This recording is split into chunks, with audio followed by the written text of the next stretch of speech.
So this is burnt umber again from Golden Paints. This is also the heavy body acrylic. So I've washed out the brushes, so they're both dry and clean. So now I can just start to add some of the burnt umber onto the darker areas onto the pot.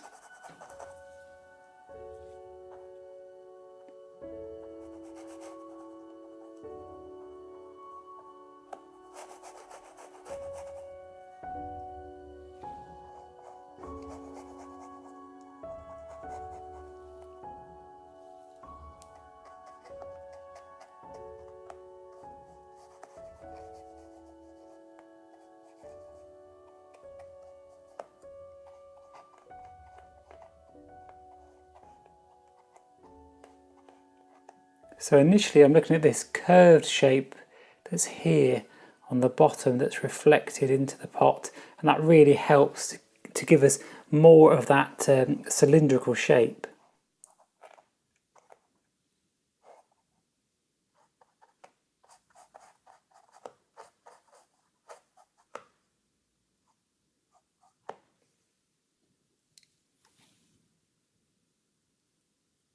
So again, with the smaller brush I can start to paint in some of these darker areas.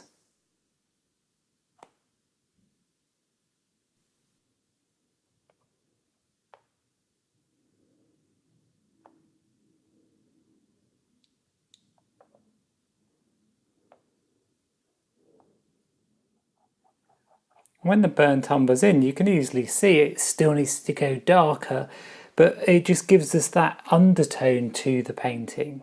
So you're always trying to imagine what's underneath the colour that you're looking at, just so it helps to kind of bring that area of colour together.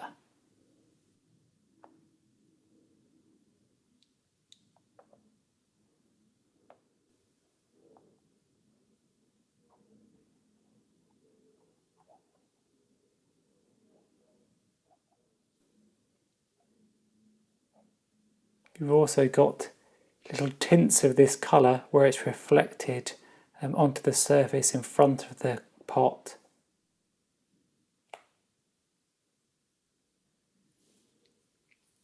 Okay, now what I can do is just combine the two together.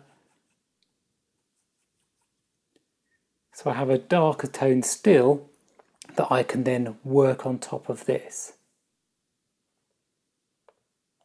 So you're just putting in that burnt umber, judging your eye to what the tone's going to be, and then working again on top. And I'm leaving odd bits of the burnt umber because it's quite nice, it adds a little bit of interest to the reflection.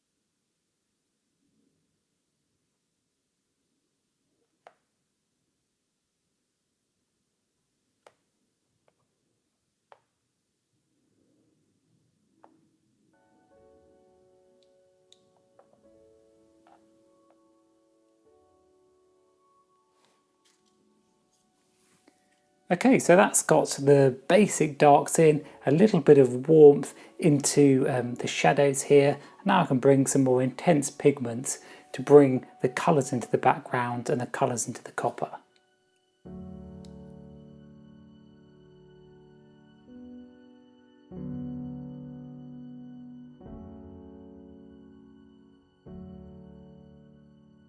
So this is a phthalo blue with a red shade.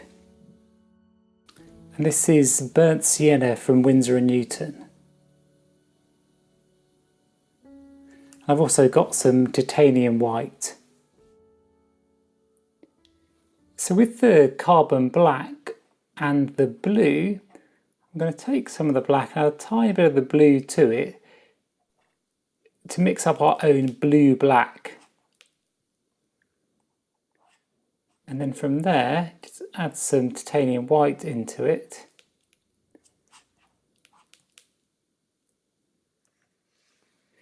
Just have a look.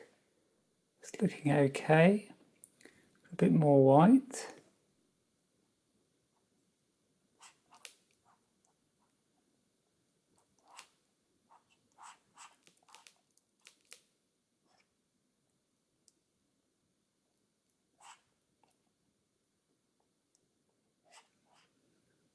That's given us this nice shade for the tones in the background of the hearth here.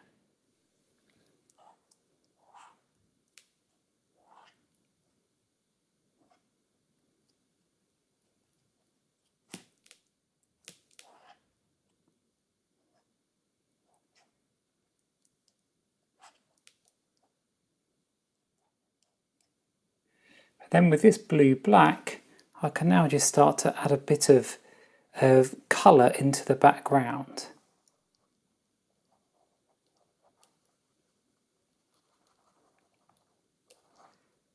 So it's still very muted, but what it will help to do is pull out the shape of the pot against it, so it just start to bring it forward.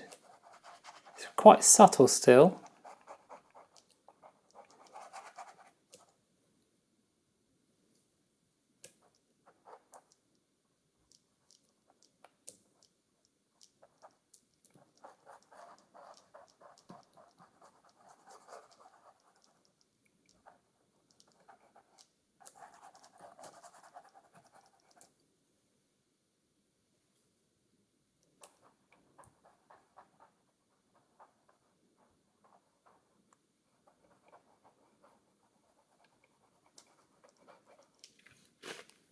If you still want to blend it into the background, you can just jump back to the carbon black.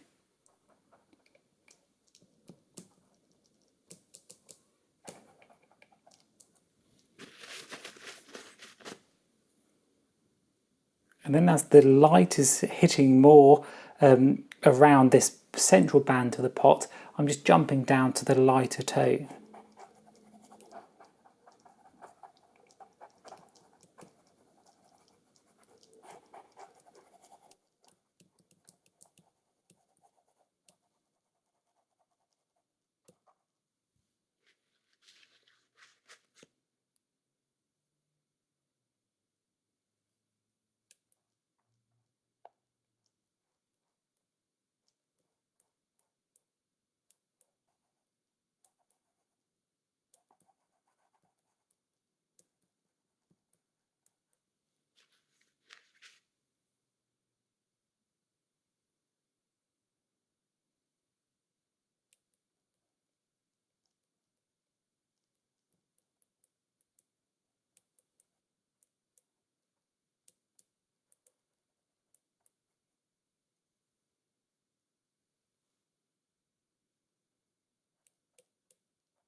So I'm still keeping this quite broken. I don't want it to be completely solid colour because I like how we get some of that underpainting showing through.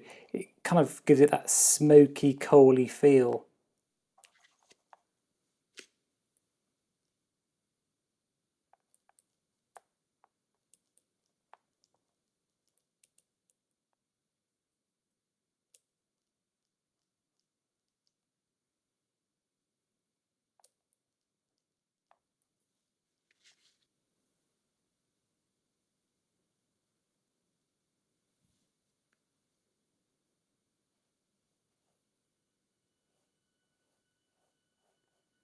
pull some of this blue tone as well into the foreground. So we've got that nice mix around the painting of the warms and the cools.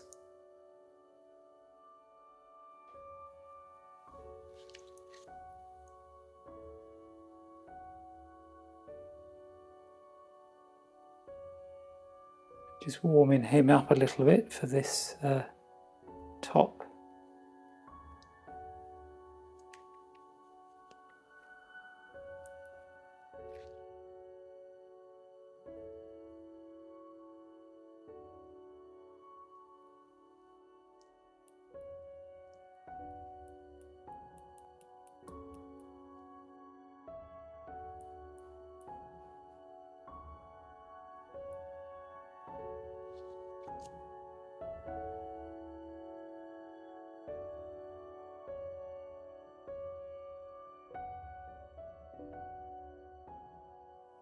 So I've now put out of some fresh burnt sienna.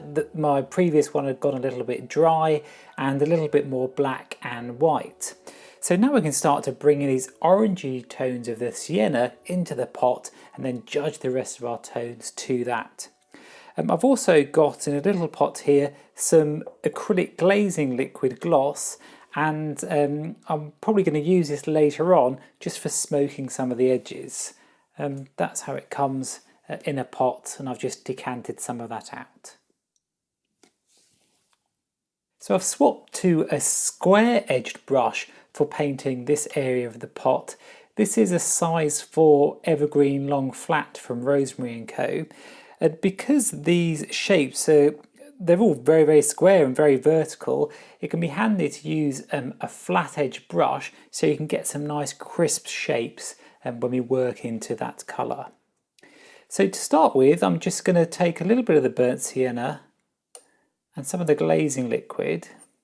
See, it's got such a great colour, this burnt sienna from Winsor & Newton, especially when it's thinly applied. I'm just going to wash this on.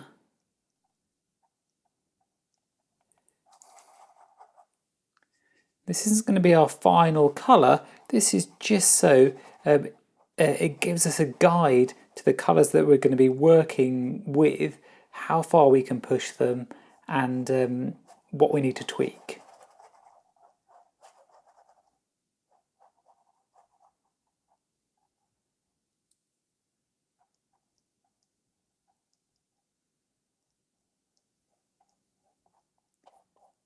So I'm just applying this as in just like a flat wash. So I don't really want much variation in it. It's just to actually get that colour down.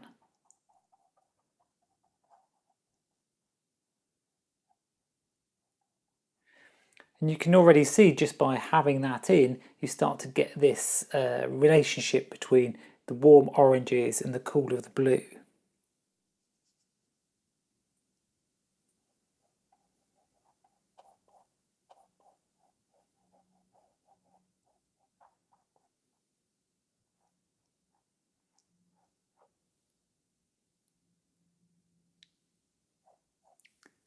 So usually you leave the glazing to write the last stage of your painting, but with acrylics you can always work over the top with thicker paint, so you have a little bit more flexibility in what layer you apply them.